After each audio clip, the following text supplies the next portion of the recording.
Saudara-saudara pendengar yang kami kasihi dimanapun Anda berada, Anda kembali bersama kami pada acara Telaga, Tegur Sapa Gembala Keluarga.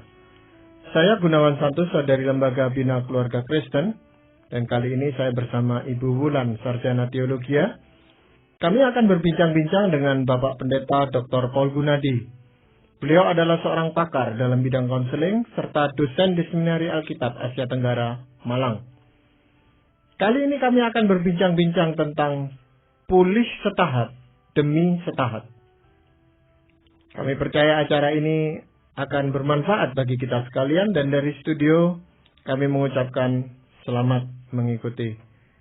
Bapak, saya pernah membaca salah satu bagian dari surat Rasul Paulus kepada jemaat di Korintus yang mengatakan, jadi siapa yang ada di dalam Kristus, ia adalah ciptaan baru yang lama sudah berlalu, sesungguhnya yang baru sudah datang.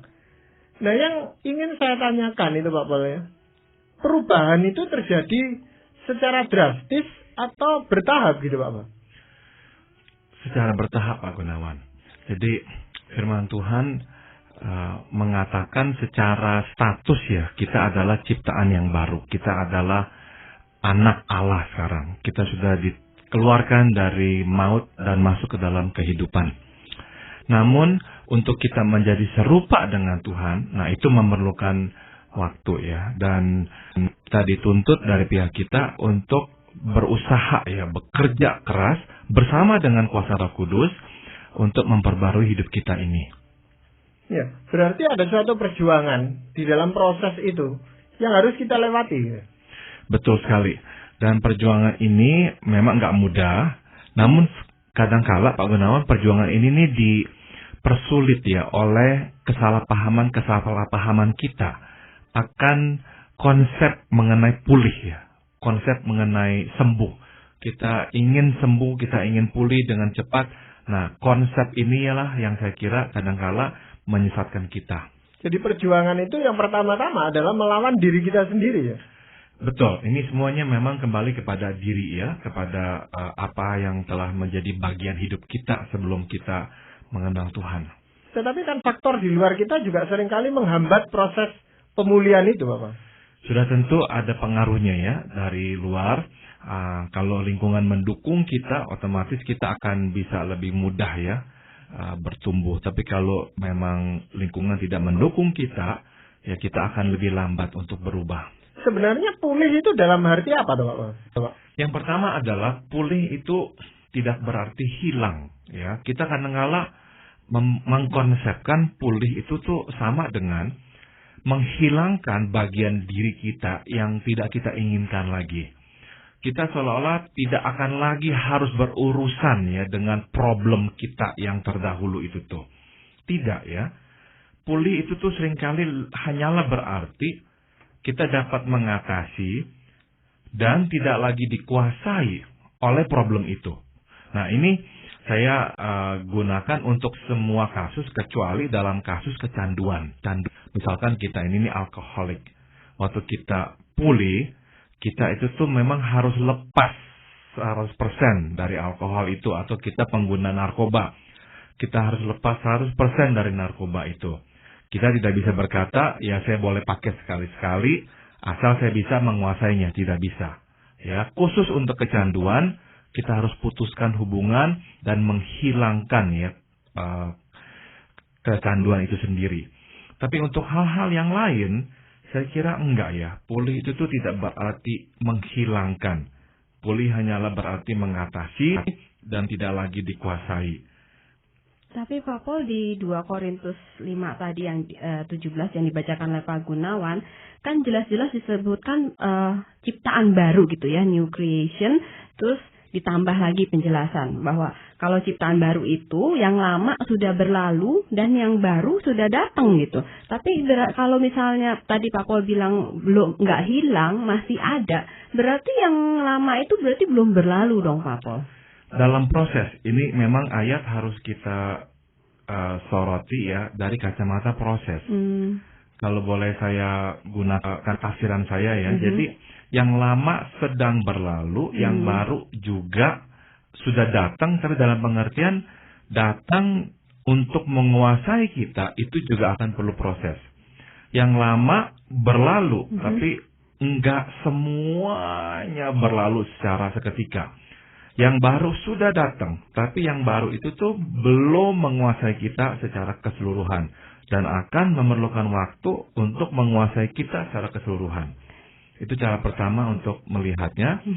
Cara kedua adalah untuk melihat bahwa yang dimaksud di sini adalah kita telah menjadi manusia baru dalam pengertian kita mempunyai nilai hidup yang baru, cara pandang yang baru, sehingga kita tidak sama lagi karena cara pandang kita sudah berbeda. Kita bisa berkata ini dosa, ini tidak akan saya lakukan, ini benar, ini salah. Nah, itu yang berubah dan itu yang langsung ada dalam diri kita. Pak Paul, ilustrasi yang sering digunakan berkaitan sama ayat ini begitu, yang saya sering dengar dan saya juga pernah gunakan, itu kan proses metamorfosenya ulat dari kepompong ulat itu menjadi kupu-kupu begitu. Nah, yang lama itu sepertinya ulat itu, kepompong itu, terus yang baru itu kupu-kupu. Nah, ditekankan bahwa ketika sudah menjadi kupu-kupu, nggak ada kan seekor kupu-kupu yang mau balik lagi jadi seekor cacing yang lingkup hidupnya berbeda sekali, kupu-kupu bisa terbang kemana-mana, dan sebagainya, begitu yang kontras sekali. Nah, disebutkan kalau kita udah jadi ciptaan baru tuh seperti yang kupu-kupu itu, mau nggak kita ditantang gitu untuk balik lagi ke situ, begitu. Berarti salah berarti kalau ilustrasi yang sering digunakan seperti ini ya Pak Paul. Kan kalau ini berarti ya sama sekali nggak ada cacingnya lagi kan, udah nggak ada, benar-benar kupu-kupu baru gitu kan. Boleh saja menggunakan ilustrasi itu, tapi ya dalam pengertian kepompong atau kupu-kupu itu merujuk kepada cara pandang kita. Cara pandang yang lama itu kepompong, cara pandang yang baru itu kupu-kupu. Ya itu sekejap kok, memang berubah itu. Ya, karena setelah kita menjadi anak Tuhan, kita mengadopsi ya nilai-nilai yang Tuhan ajarkan. Tetapi orang yang sudah punya cara pandang baru pun masih bisa kembali ke cara pandang yang lama itu Pak. Iya, kadang-kadang. Betul. Jadi secara keseluruhan perubahan itu akan memakan waktu. Tapi sentranya, pusatnya itu tuh berubah. Saya kira itu langsung ya. Kita mulai menyadari bahwa kita orang berdosa. Nah, itu tuh perubahan yang baru. Dulu kita berbuat dosa, tidak menyadari kita orang berdosa. Sekarang kita tahu kita ini orang berdosa. Kita mengaku kepada Tuhan. Nah, itu perubahan yang drastik. Jadi pusatnya, sentranya berubah dengan drastik. Pinggiran-pinggirannya akan memakan waktu yang lebih panjang. Apa ada pengertian lain tentang pulih gitu Pak? Pulih juga berarti kita ini sekarang punya pilihan reaksi. Yaitu yang saya sebut reaksi kedua. Dan tidak hanya reaksi pertama. Nah, saya jelaskan ya yang saya maksud dengan reaksi pertama. Reaksi pertama adalah reaksi yang pertama kita berikan tatkala kita menghadapi peristiwa tersebut untuk pertama kalinya. Nah, misalkan nih ya, ketegangan tatkala mendengar kemarahan dan keinginan untuk lari dari situasi itu. Ini mungkin sekali reaksi yang kita berikan waktu kita masih kecil. Mendengar orang tua kita bertengkar, kita tegang sekali dan kita ingin keluar dari rumah. Nah, setelah kita dewasa, setiap kali kita mendengar orang misalkan marah atau suaranya meninggi, kita tegang sekali. Nah, itu yang saya panggil reaksi pertama. Ya. Namun, kita sekarang memiliki reaksi kedua. Apa itu reaksi kedua? Reaksi yang kita pilih untuk kita berikan sekarang. Ya. Jadi kita berpikir, ini reaksi saya yang pertama. Saya takut, saya lari. Saya nggak tahan dengan ketegangan ini. Namun kita berhenti dan kita berkata, sekarang saya tidak dalam keadaan berbahaya seperti dulu lagi. Jadi berarti saya tidak perlu lari. Nah, saya bisa diam. Saya bisa tetap tidak mengacukan, tidak mempedulikan apa yang sedang terjadi. Saya bisa mengerjakan hal-hal yang lain. Nah, itu pilihan. Itu adalah reaksi kedua. Dengan kata lain jadinya, kita pulih sekarang karena kita mempunyai reaksi kedua. Dalam praktek saya kadang-kadang bertemu dengan orang yang pernah mengalami trauma masa kecil ya, macam-macam traumanya. Dan ada kalanya harapan mereka setelah melewati konseling adalah mereka tidak akan pernah lagi memberikan reaksi-reaksi ketakutan itu misalnya. Saya tekankan, enggak. Reaksi ketakutan itu tuh reaksi pertama dan akan selalu ada. Ada yang misalnya mengatakan perutnya tiba-tiba mules, ya, atau tiba-tiba jantungnya degup-degup. Nah, itu reaksi pertama. Dan reaksi pertama tidak bisa kita kontrol. Akan muncul dengan alamiah, dengan sendirinya. Meskipun kita tidak menginginkannya. Tapi akan ada. Namun, nah ini dia pengharapan kita. Setelah kita melewati proses pemulihan, kita sekarang punya reaksi kedua. Dulu nggak punya. Sekarang reaksi keduanya adalah kita bisa berkata kepada diri sendiri, tenang. Engkau dalam keadaan aman. Engkau tidak dalam keadaan bahaya. Engkau tidak usah merasa begitu. Nah, itu reaksi kedua. Nah, inilah yang saya maksud dengan pulih.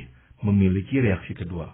Apakah reaksi kedua itu bisa dilatih, Pak Pol? Saya beberapa kali dengar hal-hal yang praktis gitu. Misalnya saja ketika menghadapi kemarahan diri kita waktu dengar sesuatu yang sangat tidak enak buat kita, langsung pengen nyembur gitu kan, reaksi pertamanya gitu. Lalu ada hal-hal praktis disarankan, coba tahan napas, tarik napas, bukan tahan napas nanti, tarik napas dalam-dalam, atau minum air terus didiamkan di mulut beberapa detik. Nah, itu bisa menolong lebih reda. Seperti itu, begitu ya Pak Pol? Betul. Dengan cara-cara praktis seperti itu, kita memang melatih diri untuk tidak langsung dikuasai oleh reaksi pertama. Ya. Dan itu berarti yang Pak Pol sebutkan reaksi kedua, itu bukan tunggal Pak Pol ya? Jadi bisa bermacam-macam reaksi kedua. Betul, betul. Nah, ini yang penting. Orang yang tidak punya reaksi kedua dikuasai oleh reaksi pertamanya. Orang berbuat sesuatu, dia marah, langsung dia pukul. Nah, dia tidak memiliki reaksi kedua. Yang kita harus kembangkan adalah reaksi kedua ini. Tapi biasanya reaksi pertama itu merupakan suatu pertahanan tubuh atau pertahanan diri itu Bapak. Sangat alamiah. Karena kita terbiasa berbelasan tahun, bahkan berpuluhan tahun memberi reaksi itu. Ya, dan terbiasa dengan kehidupan yang seperti itu. Sudah terpola gitu. Betul. Kalau menghadapi ini ya jawabannya ini. Menghadapi ini sikap kita begini gitu. Betul. Namun sekali lagi ya, karena kita di dalam Tuhan, kita ngerti sekarang apa yang Tuhan inginkan, kita memiliki pilihan kedua ini sekarang. Nah, tergantung kita mau tidak menaati pilihan kedua ini. Tuhan berkata jangan, nah kita stop. Kita paksa diri kita untuk berkata jangan. Pak Pol, kalau untuk pria-pria yang suka pukul istrinya begitu kan, itu kan terkadang seolah-olah kayak nggak bisa kontrol begitu kan. Reaksi pertama begitu, terus reaksi kedua ya juga nggak bisa kontrol begitu. Nggak ada reaksi keduanya sebetulnya. Nggak ada ya. Bisa nggak ditolong gitu? Maksudnya dia bisa sembuh nggak orang-orang seperti ini begitu? Bisa, dan kalau dianya sendiri juga mengaku itu problem dia dan dia memang ingin sembuh. Nah, nggak semua orang ingin sembuh. Kita harus sadari itu ya. Sebagian dari mereka tidak ingin sembuh. Kenapa? Sebab enak kok. Menikmati kok. Dia dapatkan yang dia inginkan kok. Dia berteriak, dia maki, dia jambak istrinya lakukan yang dia inginkan. Kenapa dia susah-susah harus merendahkan diri, ngomong baik-baik dan sebagainya? Atau ada orang yang mempunyai ketakutan kalau dia baik, istrinya akan misalnya tidak menginjak-injak dia, tidak menghormati dia. Nah, ketakutan itu tuh reaksi pertamanya. Mungkin dia dulu melihat ayahnya diinjak-injak oleh mamanya, sehingga reaksi pertamanya selalu adalah takut dikuasai oleh istri. Nah, ini yang harus berubah. Dan kenapa kita mau berubah? Sekali lagi motivasi kita adalah karena kita mau menaati Tuhan. Dialah yang memberikan kita kesempatan memiliki reaksi kedua ini. Berarti orang yang hidup dalam ciptaan sebagai ciptaan baru itu ketika dia hidup pada pilihan-pilihan yang kedua itu tadi, Pak. Betul. Dia tidak lagi hidup dalam pilihan pertama. Tapi apakah kalau seseorang sudah masuk kepada pilihan yang kedua itu, artinya dia sudah ciptaan baru, itu tidak bisa setback atau mundur kembali ke yang awal lagi gitu, Pak? Saya kira bisa ya. Ini bagian dari pertumbuhan kita ya. Seorang pendeta di Amerika bernama Charles Swindoll pernah menulis satu buku, judulnya 2 langkah maju, 1 langkah mundur kalau salah begitu dah. Dalam pengertian kita ini nih, kadangkala ya setelah maju kita akhirnya mundur ya. Kita mengalami kejatuhan, dan itu saya kira ya bukannya hal yang bagus sudah tentu, tapi itu saya kira bagian dari pertemuan itu sendiri. Ya, yang penting adalah kita bangkit kembali. Ya, bangkit kembali. Petrus pernah jatuh, menyangkal Tuhan sampai 3 kali, tapi dia bangkit kembali ya. Dia tidak diam di dalam kejatuhannya. Nah, Yudas diam dalam kejatuhannya, maka akhirnya sampai membunuh diri. Ya, kemunduran itu sebetulnya adalah penggunaan cara menghadapi stres yang kita pakai sewaktu dulu ya, atau masa kecil ya. Saya berikan contoh yang klasik ya Pak Gunawan dan Ibu Wulan, yaitu misalnya sakit ya. Waktu kita kecil kita itu tuh takut ulangan terus kita sakit, nggak masuk sekolah. Akhirnya setelah dewasa kita lebih sadar ya, jangan begitu. Akhirnya kita nggak begitu lagi. Namun kita udah umur misalnya 40 tahun, kita menghadapi suatu situasi yang benar-benar berat ya. Dan kita harus menghadapi seseorang. Nah, pada hari kita mau menghadapi orang tersebut, kita jatuh sakit. Nah, itu salah satu contoh kemunduran ya. Nah, dalam bahasa psikologisnya, istilah yang Freud gunakan adalah regresi ya. Kita akan mundur ke cara penanganan yang lebih awal, yang lebih primitif. Pak Paul, kalau dalam istilah teologi, saya sering dengar istilah progressive sanctification begitu. Mungkin seperti itu yang Pak Paul maksudkan ya. Jadi walaupun kita ada kadang-kadang ya lemah, jatuh, tapi harus terus ada progresif, ada kemajuan-kemajuan. Gak boleh terus stagnan di situ atau bahkan mundur amat sangat jauh gitu dan gak balik lagi begitu. Ya, betul. Ya, tapi apa seseorang itu bisa menyadari kemundurannya sebenarnya Pak Paul? Ya mudah-mudahan dia sadar ya. Memang nggak selalu kita menyadari, tapi ya mudah-mudahan dia sadar ya. Nah, seberapa jauhnya kah orang bisa misalnya sampai begitu mundurnya? Bisa ya. Contohnya adalah dalam kemalasan seseorang bisa lepas kendali dan misalnya memukul orang lain. Nah, itu kemunduran. Itu hal yang mungkin dia lakukan waktu dia terakhir kali lakukan itu umur misalnya 6-7 tahun. Dia berantem dengan siapa. Dan tidak pernah lagi berkelahi sampai usia misalnya 35 tahun. Jadi kita bisa mundur seperti itu. Kita menggunakan cara yang lebih primitif ya untuk menghadapi stres. Tapi ya itu adalah bagian dari pertumbuhan manusia juga. Nah, pulih berarti kadang-kala kita bisa mundur. Jangan waktu kita mundur kita berkata, udah dah semuanya sia-sia dan saya akan terus di sini. Jangan. Ya, yang Tuhan minta adalah coba lagi, bangkit lagi. Sebenarnya apa sih Pak tujuan Tuhan itu meminta kita atau ya supaya kita itu pulih gitu, dipulihkan oleh Tuhan, itu apa sebenarnya tujuannya? Nomor 1, Tuhan menginginkan kita itu tuh serupa dengan Dia. Jadi tujuannya kita berubah ya, agar kita makin sama seperti Bapa kita yang di sorga. Ya, Dia ingin ya kita itu tuh mengalami perubahan-perubahan internal secara batinia. Dan juga yang kedua, dalam proses ini yang memang jatuh bangun, Tuhan menginginkan kita bergantung kepadanya. Bahwa kekuatannya lah yang akan menolong kita, bukan kekuatan kita sendiri. Ya, maka firman Tuhan di 2 Korintus 4 ayat 7 berkata, tetapi harta ini kami punyai dalam bejana tanah liat, supaya nyata bahwa kekuatan yang melimpah-limpah itu berasal dari Allah, bukan dari diri kami. Ya. Jadi Paulus mengibaratkan dirinya itu tuh bejana tanah liat, dan kita tahu bejana tanah liat mudah sekali retak dan pecah. Ya, kita itu tuh bejana tanah liat. Nah, jadi kekuatan kita ya dari Tuhan sendiri. Iya. Tadi kita mengatakan, Pak Paul sampaikan bahwa pemulihan itu tidak sekaligus, artinya akan bertahap gitu Pak Paul. Tahapan-tahapan itu apa saja?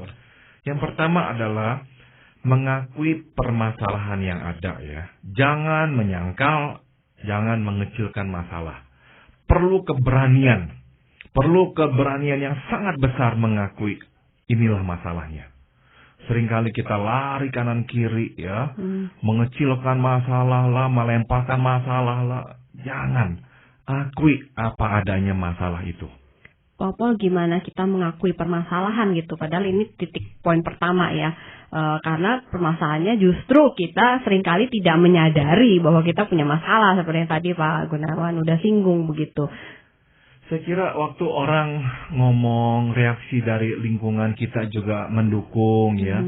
Dan kita itu tuh ya cukup beranilah berdiam diri dan mengaca ya. Kalau kita berani berdiam diri dan mengaca, seharusnya kita sadar kita salah. Ya. Jangan sampai seperti contoh-contoh yang kadang-kadang saya dengar dari suami yang memukuli istri. Tadi Bu Wulan sudah munculkan hal itu ya. Nah, sebagian dari mereka akan berkata, oh, kami nggak ada masalah, baik-baik saja kok. Hubungan kami kok normal-normal. Ya, bertengkar itu kan bumbu pernikahan. Tapi bukannya bumbu, istri sampai bengep-bengep. Bukannya bumbu itu. Nah, dia nggak mau mengakui ada masalah. Nah, ini berkaitan dengan langkah berikutnya Pak Gunawan, yaitu kita mesti mengakui andil kita dalam permasalahan itu. Kembali kepada contoh yang tadi, sebagian dari mereka akan berkata begini, Bu Wulan. Oh, saya sebetulnya nggak ingin marah, tapi istri saya bikin saya marah. Makanya jadi saya pukul dia. Kalau saja dia nggak bikin saya marah, kan saya nggak pukul dia. Nah, kan pertanyaannya begini. Banyak orang kan bikin kita marah atau membuat orang lain marah, tapi kan orang itu kan nggak pukulin dia. Kenapa dia mesti mukulin istrinya? Dengan kata lain, memang nggak mau mengakui andil. Jadi langkah kedua harus kembali ke diri sendiri. Apa andil saya? Dan kalau ada andil, akui. Iya, banyak orang yang bukan mengatakan tidak mau berubah, Pak Pol.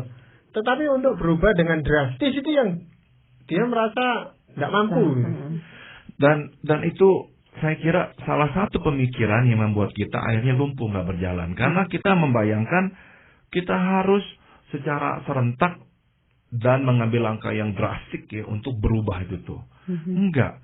Jadi langkah berikutnya yang ingin saya bagikan adalah mulailah dengan langkah yang kecil. Kalau memang tidak bisa mengambil langkah yang besar. Ya. Misalkan biasanya kita langsung marah. Nah, ini kali dari semua hal-hal yang membuat kita marah semuanya. Kecuali satu kali kita nggak marah. Jadi jangan kita berkata hari ini saya tidak mau marah. Misalkan kita berkata begitu. Jangan. Katakanlah saya akan kurangi satu saja dah kemarahan saya. Jadi misalnya dia 5 kali marah sehari biasanya. Nah sekarang 4 kali. Dan ada 1 kali dia sadar dia harus marah. Karena dia memang maunya marah. Tapi dia berkata, enggak ya ini saya nggak mau marah. Saya diam. Nah yang berikutnya dia nggak tahan dia marah lagi. Jadi kuranginya 1 begitu. Ambillah langkah kecil. Yang membuat kita mau maju adalah keberhasilan akan langkah kecil itu. Yang membuat kita nggak mau maju adalah kita lihat ke belakang dan tidak melihat keberhasilan sama sekali. Pak Pol, tapi mungkin ada kategori tertentu yang mesti dibedakan nggak Pak Pol? Maksud saya gini, misalnya saya pernah dengar kesaksian seorang mantan narapidana begitu, kasih kesaksian di depan. Saya sekarang sudah bertobat, saya jadi orang yang baru. Kalau dulu saya bunuh 10 orang, sekarang saya hanya bunuh 5 orang. Begitu. Ya, otomatis dalam hal-hal yang drastis seperti itu enggak ya, kita akan menghilangkan ya. Enggak betul. Iya. Langkah kecil itu kadang-kadang kalau terlalu kecil dia tidak merasa bahwa dia sudah maju gitu Pak Pol. Kadang-kadang itu ya orang yang ingin pulih itu tuh terlalu berpikir besar. Jadi akhirnya kemajuan yang kecil itu tuh tidak diakui sebagai kemajuan. Karena dia terlalu berpikir di awang-awan ya. Nah ini penting sekali untuk dia sadari. Bahkan kembali kepada poin yang semula tadi, kemajuan itu tuh berarti ya dia bisa mundur dan dia harus terima hal itu. Jadi langkah berikutnya kita harus berkata kepada diri kita, bila hari ini mundur besok maju. Bila hari ini mundur besok maju. Jangan besok mundur lagi tambah mundur. Tidak ya. Waktu kita mundur, akui kita mundur dan terima ini andil kita. Jangan kita nyalakan kiri kanan. Tapi besok kita berkata saya mau maju lagi.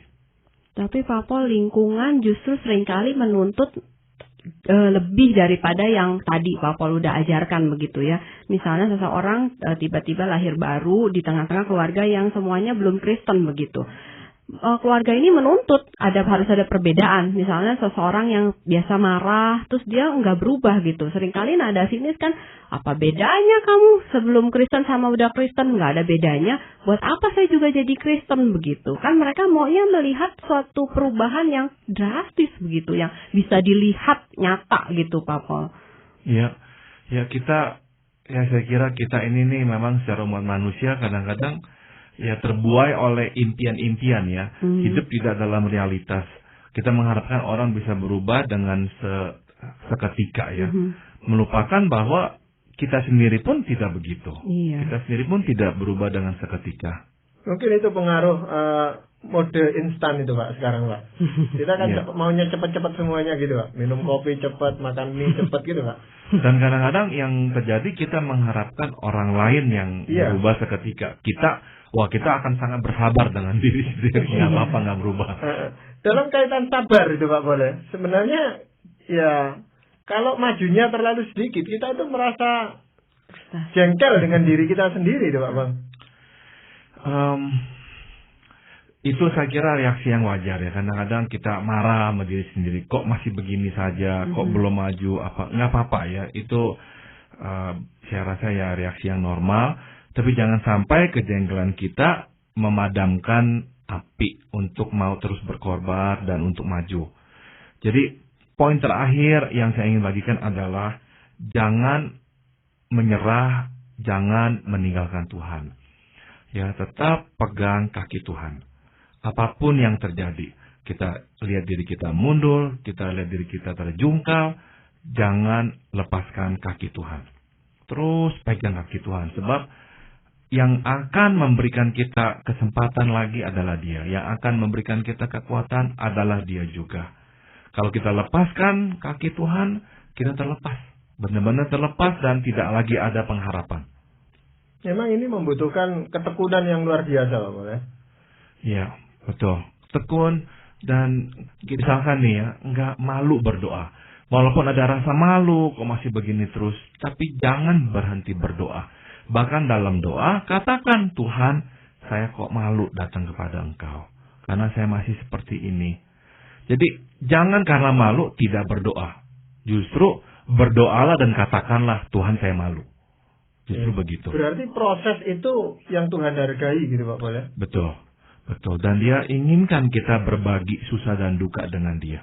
Ya, jadi pemulihan setahap demi setahap ini pasti akan mencapai sasarannya pada akhirnya nanti ya dengan bantuan dan pertolongan dari Tuhan itu sendiri. Betul. Terima kasih sekali Bapak Paul untuk perbincangan ini juga Bu Wulan, terima kasih. Para pendengar sekalian, kami berterima kasih Anda telah mengikuti perbincangan kami dengan Bapak Pendeta Dr. Paul Gunadi dalam acara Telaga, Tegur Sapa Gembala Keluarga. Kami baru saja berbincang-bincang tentang pulih setahap demi setahap. Bagi Anda yang berminat untuk mengetahui lebih lanjut mengenai acara ini, silakan Anda menghubungi kami lewat surat. Alamatkan surat Anda ke Lembaga Bina Keluarga Kristen atau LBKK, Jalan Cimanuk 58, Malang. Anda dapat juga menggunakan email dengan alamat telaga@indo.net.id. Saran-saran, pertanyaan, serta tanggapan Anda sangat kami nantikan. Akhirnya dari studio kami mengucapkan terima kasih atas perhatian Anda. Sampai jumpa pada acara Telaga yang akan datang.